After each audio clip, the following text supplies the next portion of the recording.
issue begins with a melancholy Emma Frost deep in thought. She lost a lot during AVX.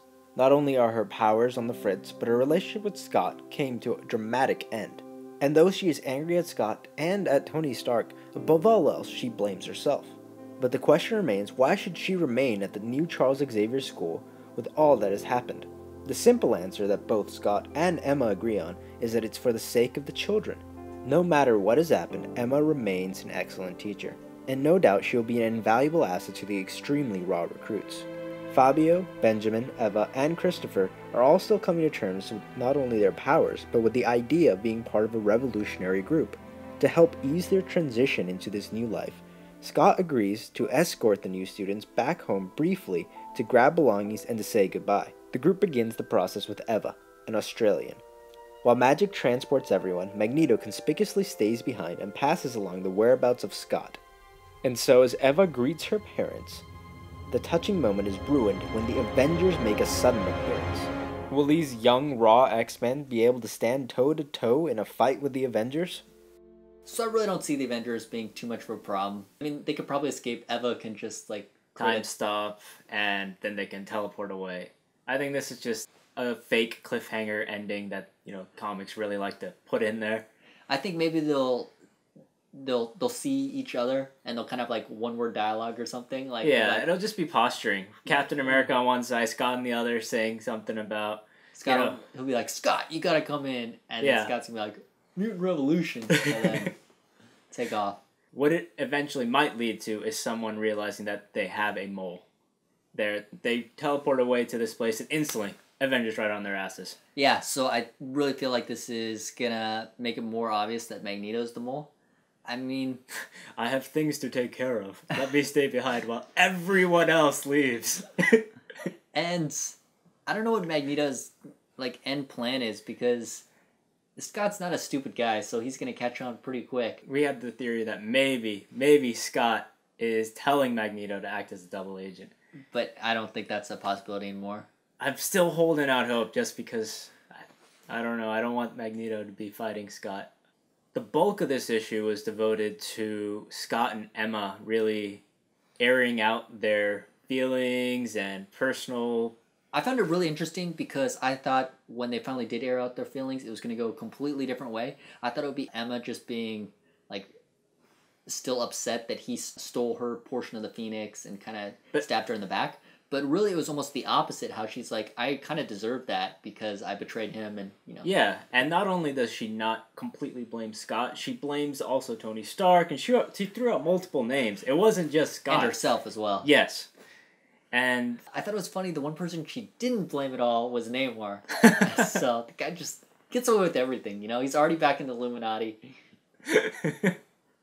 He gets to skip out on this whole mutant revolution. He's just the boss. Yeah. I'm not sure if they're ever going to get back together, but they definitely leave the door open to that possibility. The way that this conversation goes and how they both seem to be happy to, get along for the sake of the children. I kind of hope they don't get back together. I'm kind of ready for something new. Hopefully new isn't like Jean Grey coming back and Scott getting back together with her, but... Yeah, because Emma still brings up the point of how she's just still jealous of Jean Grey. She can't get over that fact. So another huge part of this issue was seeing the new Xavier School, which, is built in the Weapon X facility. We get to see the layout in this issue, which is very cool. It's a very interesting design just because it's underground. You enter in and it's just like the danger room taking up the vast majority of this place. It's the meeting/danger room. I know. And in the hangar, you can see they're not using Blackbirds anymore. And they even have some off-limits part right at the bottom. I'm not exactly sure what that's going to be, but I could see that being a future storyline. I was thinking maybe it might be remnants of the Weapon X facility, there could be something alive still down there, and it could definitely be a future storyline. Yeah.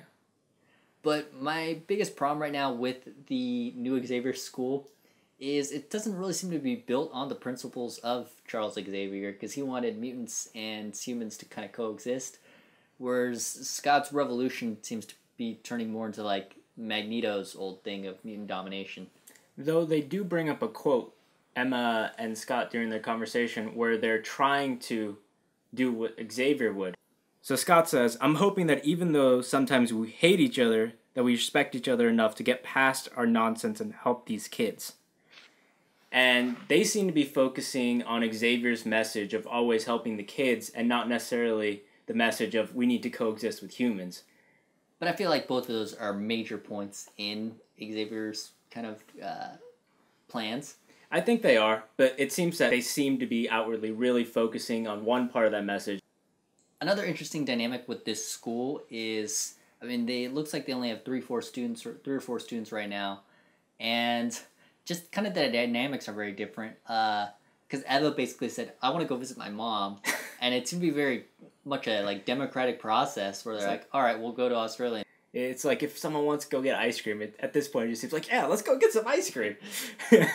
Just leaves them vulnerable and puts everything at risk. They're just spoiled that they have this instant teleportation. Hiding is key. You really probably shouldn't leave your secret hideout to go visit family members. And Scott should really, shut this down and take control. So as a grade for Uncanny X-Men #2, what would you give it? I'm going to give this issue a 3.5. It's really cool to see what this new school actually is and learn more about it. It's also good to see Emma and Scott kind of working past their AVX past. So hopefully this series continues to get better. I'm going to give this issue a 4 out of 5. I'm loving the art, and they have some great conversation between the characters. I love some of the lines Magic had, and she's been underappreciated by X-Men comics in general. So thanks for watching B3 Comics review of Uncanny X-Men #2. Before we go, though, we had a question for you guys. We talked about it a little bit, but do you want to see Scott and Emma get together? Leave your answer below in the comments, and thanks for watching.